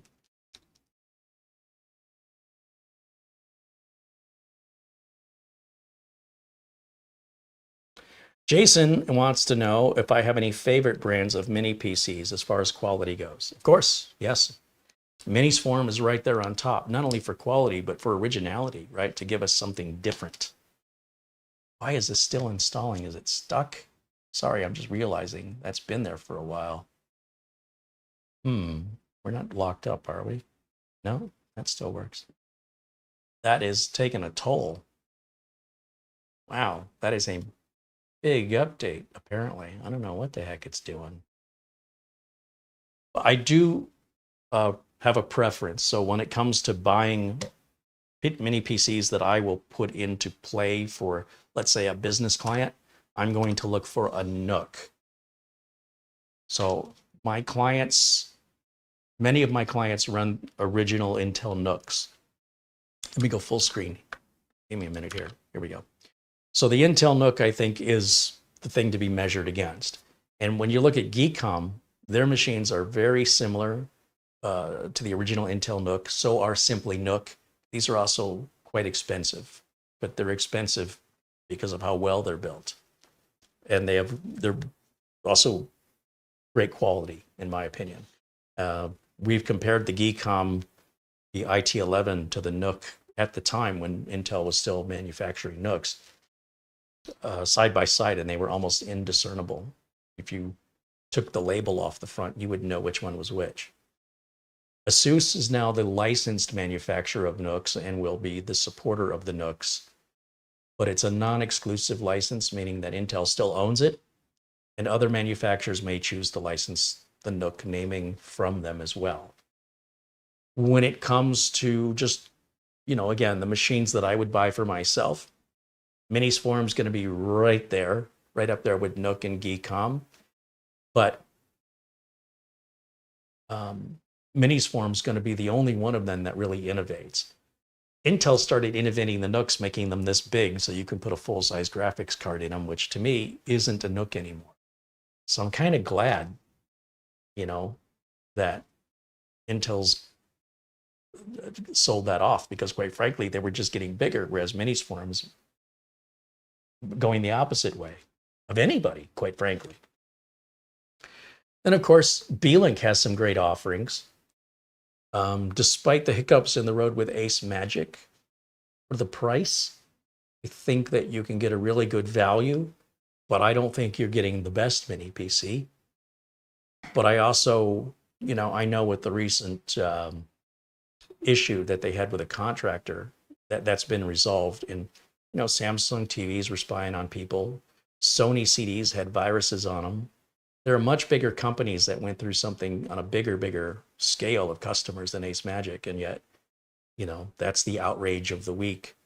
But be that as it may, if that scares you, stay away from it. It's fine. But I can tell you that you can get a good quality machine from them much cheaper than anybody else. And there are manufacturers, in my opinion, that are ones I would stay away from. I would not stay away from Ace Magic. That stuff didn't concern me. It was momentary. In 6 weeks, everybody will forget about it. Just like they did with Sony and just like they did with Samsung TVs listening in on you. And, oh, we forgot about all that, right? So I'm not worried about that. That's done. But other companies, I'm a little skeptical of. I've been impressed with Paladin. They're a company that we recently received review units on. One of the review units we got is all metal. It's pretty nice. And a lot of times, if you go with a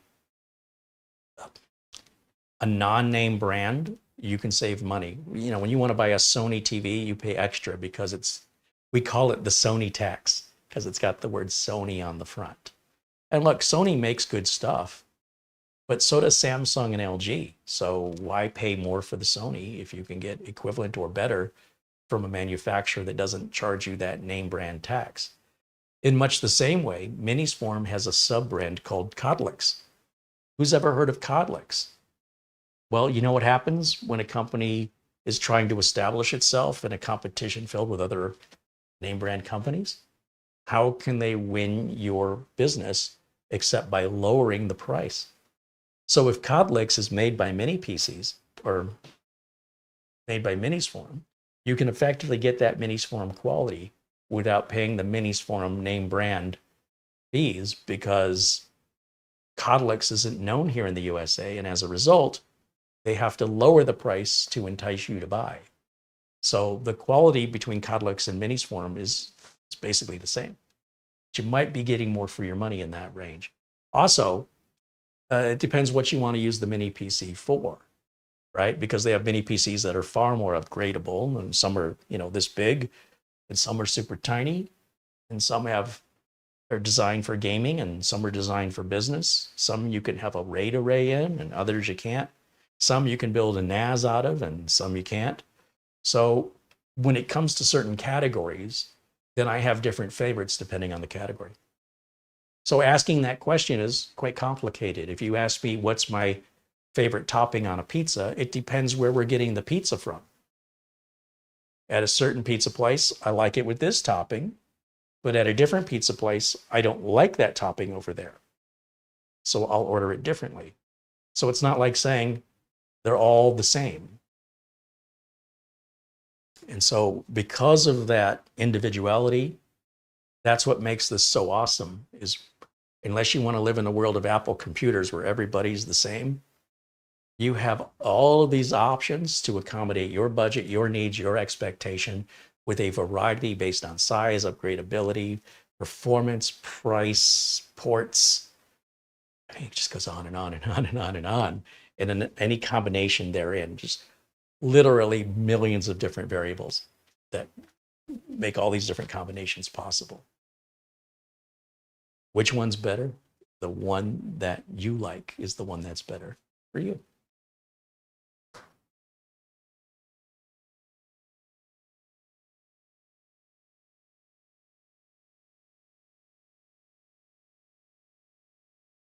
John Williams mentions they do have autonomous lawnmowers now, just like a Roomba. It'll mow your lawn for you. That's true. I forgot about that.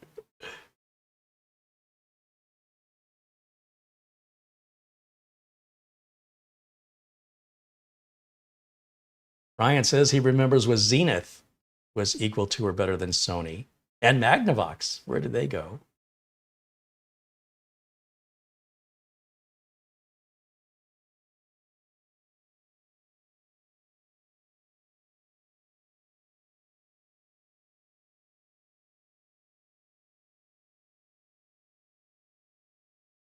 Starshine mentions they got a Chromebook because it's a bit simpler, but it also has an end date for updates, 2033 in this case. Yeah, they have a 10-year update range, but those Chromebooks, once they're out of warranty, they're often more expensive to fix than to replace. So if the machine still works and it's still got a good battery life in 10 years, in theory, and of course you can't really save anything to a Chromebook, you've got to live on the cloud, basically. That also means you don't get any viruses. So pros and cons. I think Chromebooks are great for education. When you have kids and you don't want them messing around, for remote learning, you give them a Chromebook, and that way you're going to be reducing the odds of them gaming and what they can do with it to, to abuse it or get it infected or, break it, that it's going to need a reinstall. Chromebooks are pretty bulletproof in that way because you can't really screw them up. They won't let you. For a power user like me, unacceptable. For an end user that always digs themselves deep into a hole they can't seem to get out of, get them a Chromebook. That'll solve that problem. You can check your email with Gmail. You're not going to be installing Office or Word or Outlook. You're going to be going online and using Google Write and Google Spreadsheets. It's all online. I have a friend of mine who's a software developer, and he loves his Chromebook. He loves it. And he does all of his developing and all his programming, connected to a server online. It saves all of his work. Nothing is saved on the Chromebook. So it just runs, it just works. All right, let me take a quick look. Let's take a quick look. Is this thing done yet? What is it doing? Let's go back over. Oh, finally, it's waiting on a reboot. Okay. That's that update took a long time. But I suspect if you look at that knowledge base article and time how long it took to install on your computer, whatever you're running, I know for a fact that update takes a while on every computer. Don't blame the computer for that. We will be offered Windows 1123H2 automatically in time. It will be offered to us. If we choose not to wait, we can use our own Windows 11 installation media, plug it in, and run setup from within Windows instead of booting from it. And that'll give us an in-place upgrade. When you're done, you're going to have the old version of Windows 11 and the new version. You'll have a windows.old directory. And it's going to take up about 17 gigs of space and temp files, which it will self-delete in 30 days. That gives you the option to uninstall it. I never uninstall it, so I immediately do a disk cleanup and go to cleanup system files. And there's an option to delete old Windows installations. And when you check that box, it'll say space to clear. It'll be like 27 gigs. Yes, please give me that space back, especially if you're dealing with, a 512 gig or 1 terabyte storage. That's a significant chunk of it. You will, again, get it back automatically within, after 30 days, it deletes itself. But that's one of those things I'll just go ahead and remove because I never unwind any updates. Okay, we're just about at the 2-hour mark. I think that's going to wrap it up for us. I've not checked the phone the entire broadcast. So let's take a quick look at that, see if I missed anything. And in your last opportunity here to ask any final questions related to mini PCs or this specific one. A very generous Amazon gift card comes from our friend Frankie B. Frankie, thank you so much for your continued support and your generosity. And that looks like it, actually. Now, I've been doing a lot of upgrades to Studio B. We're now encoding AV1 encoding. That means I can compress more data down in the same limited bandwidth I have, which is limited here at Studio B. And I hope the video quality is better. And the audio quality should be better. You can let me know what you think. Is it better? Is the video better? Is the audio better? Is it worse? Does it look the same as always? Let me know. I've also ordered a new tripod head. This is really cool. Thanks over to Marcus Pick's YouTube channel for introducing this. I did not know. There's new tripod heads available that you can adjust by turning a knob, and they're gear driven. Normally with a tripod head, a camera, you have this pan and tilt, and you loosen the handle, and the thing just swivels and tilts, and you kind of hold it where you want it and then tighten it. And every time when you tighten it, it kind of moves a little bit. It's maddening. Now, professional filmmakers, they don't do that. Professional filmmakers have gears they turn, and the gears adjust the camera and lock the camera in for the tilt, for the panning. And, they're pricey. They're about $250 per camera head, and I need or tripod head, and I got 2 of them. So I should be getting one soon. It's just time to start upgrading the studio.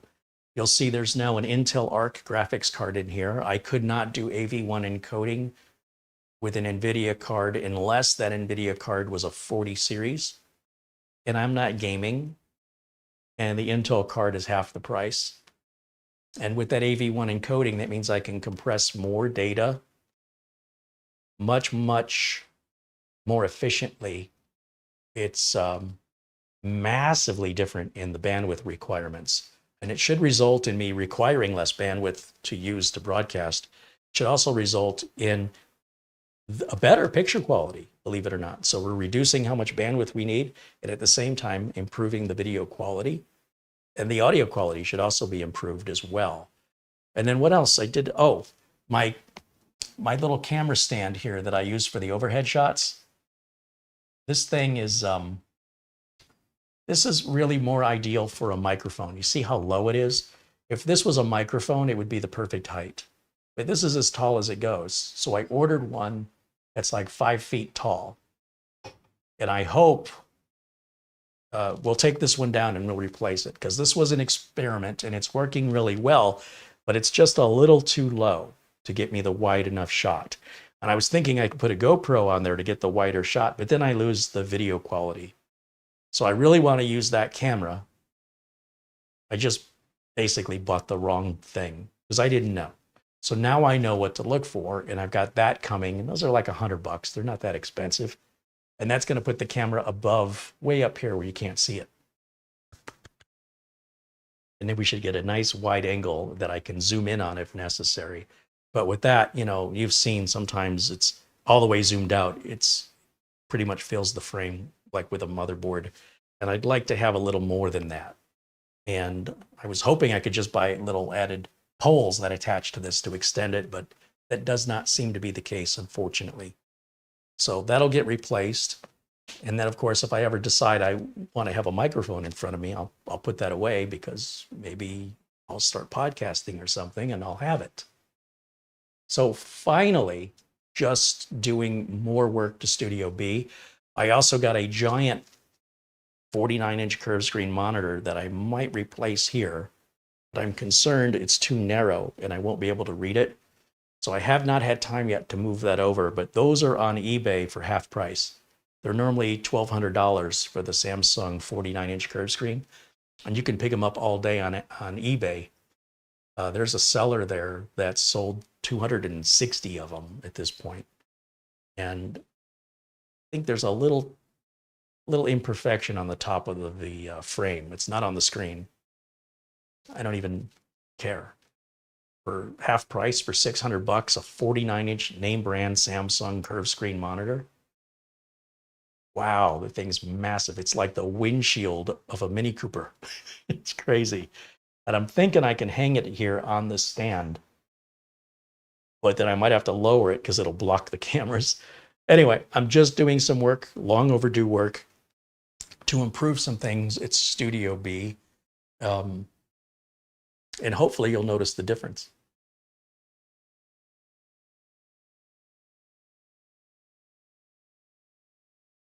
But that tripod, to be able to turn the gears and have the tripod move like in Hollywood, the camera will, you turn the gears to have the camera tilt and pan, then it shouldn't be driving me nuts that I always have to keep every time I have to adjust this camera, it requires constant back and forth. Like when Mitch arrives to co-host with me, he's this tall, right? So the camera has to be adjusted to accommodate that.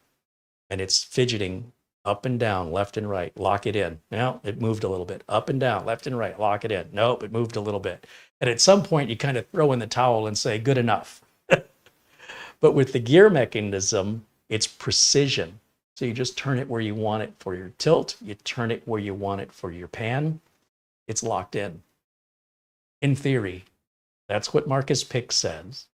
So that would be an amazing upgrade. I didn't even know such a thing was made for consumer use. So I am super excited to get that. And of course, contributions like that from Frankie are going to make that possible, because that's $250 just for the tripod head. That's not the camera, and that's not the tripod, that's not the microphone or the memory cards. That's just the thing the camera sits on, and that sits on the tripod, and that enables you to pan tilt. Anyway, I'm super excited. I think that's going to arrive tomorrow.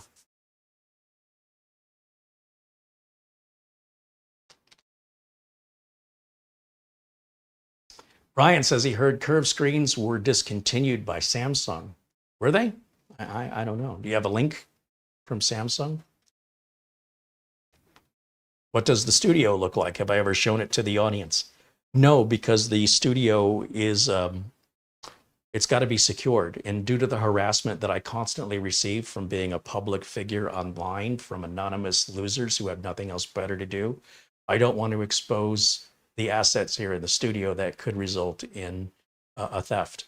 So for security reasons, I think it's irresponsible to ask somebody to show you their studio, because you're not, if they're not thinking for themselves, they might just end up getting robbed, because people will know exactly what they've got and where it is. And so it's a very unwise thing to ask, and it's a very more unwise thing to answer. Just so you know, it's pretty bad out there. I don't bother anybody, but people have nothing else better to do. I've never done anything to these people, but they attack me as though I killed their dog. I don't know what's going on in the world, but it's a sad state of affairs.